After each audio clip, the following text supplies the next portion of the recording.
my literary luminaries, and welcome back to another Top 5 Thursday. I actually got through it that time without having to edit it 16 times. Today's top 5, or rather, I suppose bottom 5, is your top 5 least favorite books in your favorite series. So this is a fun one. Some of them may surprise you, some of them may not. But, in any case, let's get started. Number 1. I had to think about this one long and hard because it's got so many good things going for it, and there's so many little things that I don't like, but my first one is Order of the Phoenix for the Harry Potter series, so that is book 5. I don't know how to really narrow down what precisely about this book is the reason that it ends up at the bottom of the stack. In a lot of ways, I would reread it more frequently if I was much of a book rereader than I would the earlier books, but the first book, despite the fact it's not necessarily one of my favorites, the first book holds a certain kind of magic, shall we say, for the series in general, simply because it is the first, and so it's always going to have a special place in that pantheon, at least for me.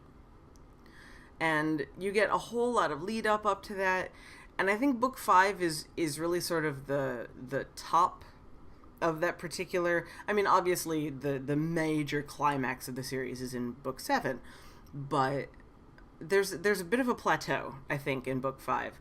And, you know, one of my favorite characters gets killed in book 5, so I am generically not impressed by it for that reason. But don't get me wrong, I love all the Harry Potter books, but I was picking favorite series, had to choose one. Sorry, Order of the Phoenix, that's you. Number 2. Having just said that book 1's held a special place in my life, I am going to throw Daughter of the Blood, which is the first book in the Black Jewels trilogy, under the bus. This one, and I've talked about this before, this one ends up being my least favorite because of my dislike for instant immersion. The Black Jewels trilogy tosses you utterly in the deep end and expects you to be able to swim. And while I kept my head above water reading this, it was not exactly the most enjoyable thing in my life. And it means that I took a long time to get through it, and it was very frustrating.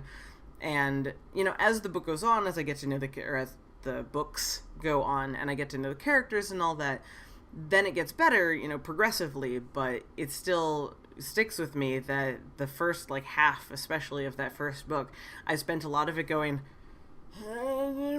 what is the book? And it's an unfortunate place for any sort of book to be, but especially when it's in a series, and especially it's in a series that someone has told you is good.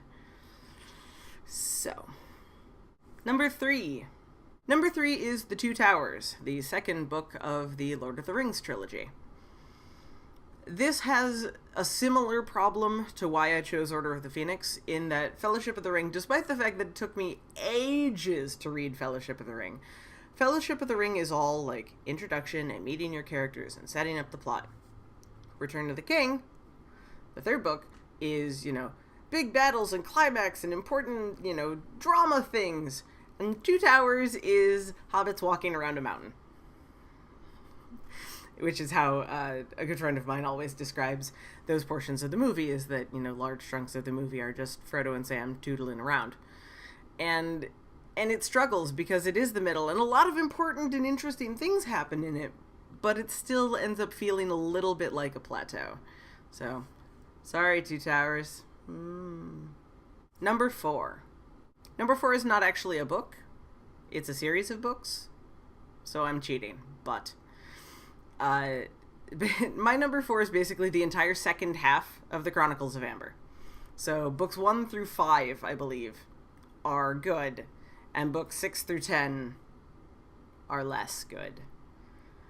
Because, I mean, even in Amber Chronicles, the books are split into sort of 2 different eras. There is the Corwin series, which is the first 5, and then the second 5 are, I believe, the Merlin series, who is Corwin's son. And I never connected as much with Merlin as I did with Corwin, and it I think that if I haven't finished the series, that's probably why. I got through the first 5 books and then kind of went with the 6th and never picked it back up again. Eventually, obviously, I'm going to. If for no other reason than I haven't read Amber in a while, and I'd really like to.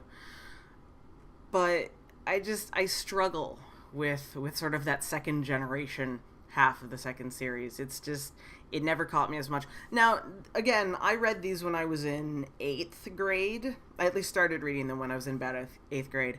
And so, you know, maybe it's different now that I'm many years older than that. So perhaps my opinion will change. Who knows? You'll probably hear about it at some point if that such happens. But for right now, second half of Amber is on the list. And finally, number 5. Number 5 is A Lick of Frost, which I don't remember what number in the Mary Gentry series it is. I will check. Alright, A Lick of Frost is book 6 in the Meredith Gentry series, and sort of harkening back to why I chose Order of the Phoenix back at the beginning, Lick of Frost is my least favorite because it was believed, or he did, I'm still not entirely sure what happened, but I was convinced at the end of A Lick of Frost that one of my all-time favorite characters in the series was dead and gone forever. And that's not cool! I do believe in later books the character has returned, but actually I know for a fact because I've read later books and they're there. The Meredith Gentry series is interesting because there's a lot of up and down in terms of the plot and the speed of the plot in all of the books, and so there's pros and cons to a lot of them, and I have the same pros and cons with all of them, so Lick of Frost wins out predominantly because you tried to kill off my favorite character. Not cool, bruh. So those are my top 5 least favorite books in favorite series. What about yours? Let me know in the comments down below or on Twitter if you're seeing this through there. I would love to hear from you, as always. But until next time, I will say adieu, and I will see you all again on Tuesday for another Tuesday Talks. Bye!